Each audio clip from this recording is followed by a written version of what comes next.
So where I'm from, can we give it up for Boston? Even though something just didn't quite go through. Boston. She performs everywhere, all over Boston. She runs several bar shows at a gay bar, and it is Pride Month. Can we give it up for Pride Month? And we're also wearing basically the same outfit. So everyone give it up for Penny Oswin.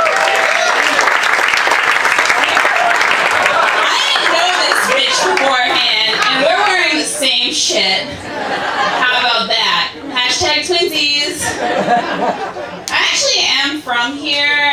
Moved to Boston like 2.5 years ago. I love the silence that follows that. Nobody gives a shit. It's all the same thing in Boston, and sometimes I just get booed, so it's fine. They all hate me instantly. So I'm visiting my parents this weekend. My mom never believes me whenever I say a guy has a crush on me. So I'd be like, hey mom, I think this guy likes me. She's like, how do you know he likes you? I'm like, his dick is hard.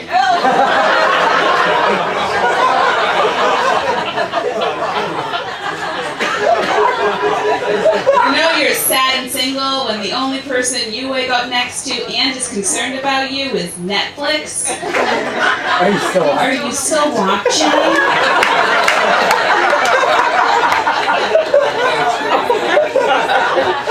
I got broken up with like a few months ago, George Costanza style.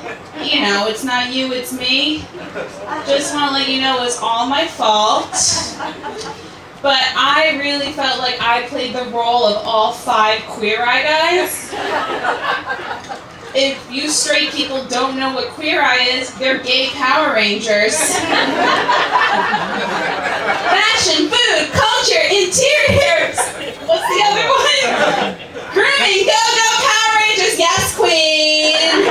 Yes, Henny.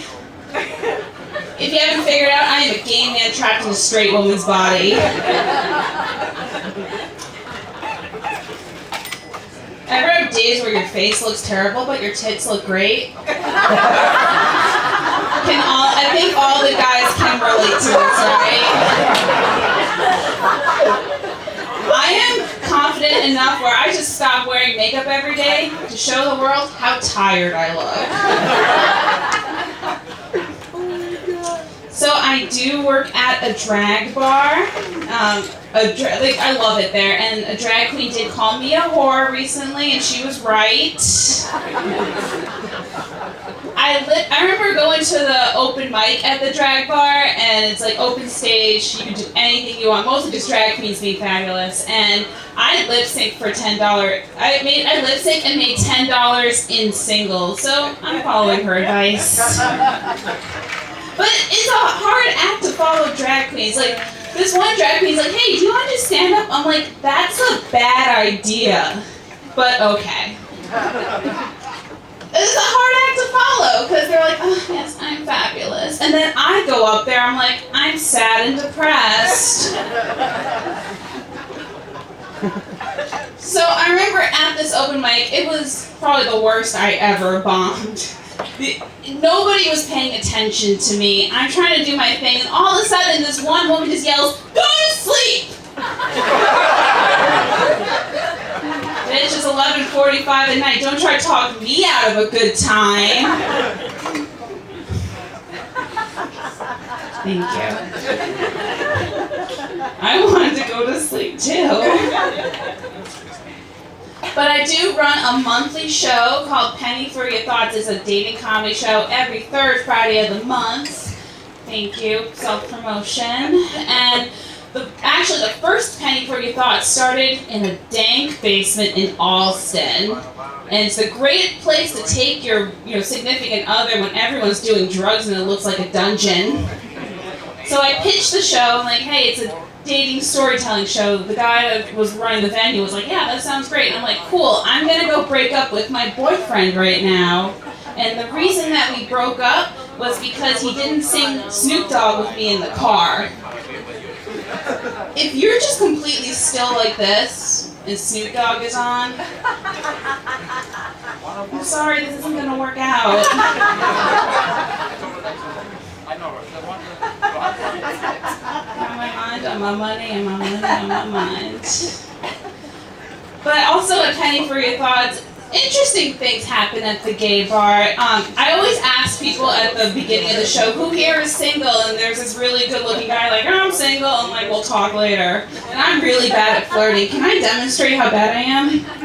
I don't know how I'm going to do this, but I literally sat next to him and I just started doing high kicks. And he's like, yeah, that's cool.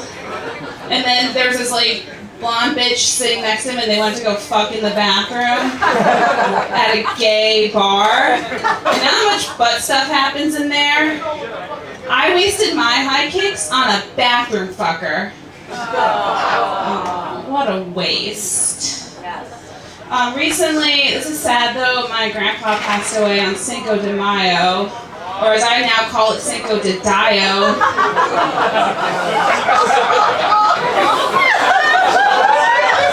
Cinco de, oh no. It was hard to process the news when you know you're going to go eat tacos all day. So I just ate my feelings. And so it was the day of the funeral, and my dad's like, you know, it'd be really funny if we text your grandpa's girlfriend from his phone. And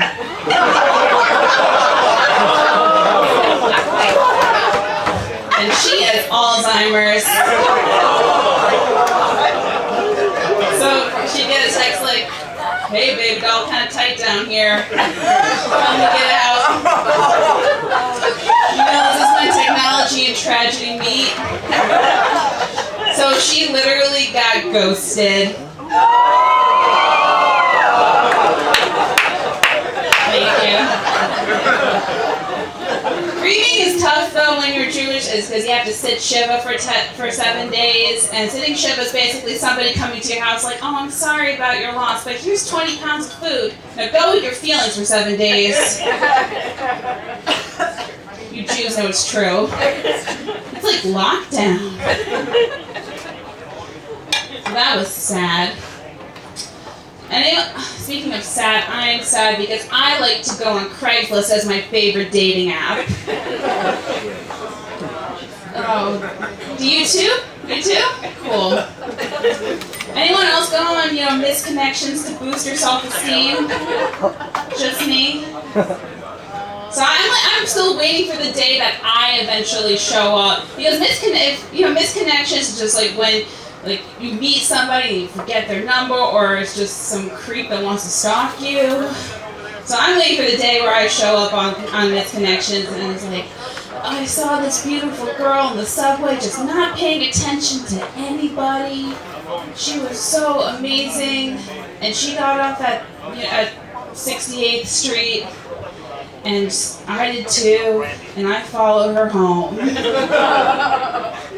Oh my god, I met my future husband. Thanks, creepy guy. But I used to live here, went through dumpster fires of dates, and I remember this one guy who was French, and I dated a lot of European men. I like to call my pussy the United Nations. There's a lot of countries I've been inside of it.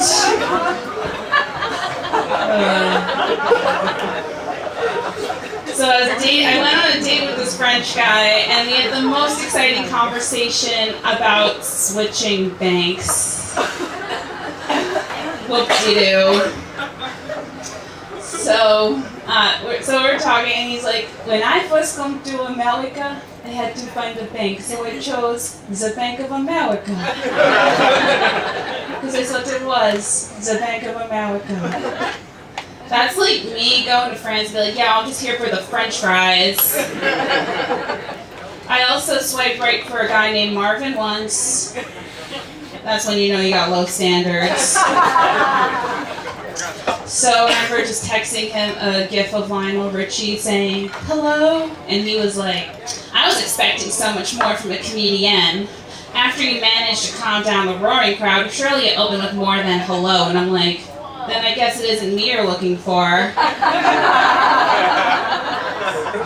going to end on this. So you know you're from New York City when you have dated a Whole Foods barista? Because I look like the kind of person that has.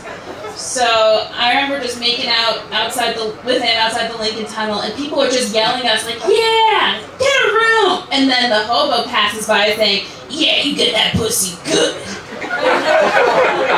So the barista stops making out with me, turns back to the hobo and yells, "You get that pussy well!" Clearly, proper grammar is way more important than making out with me. That's my time. Thank you.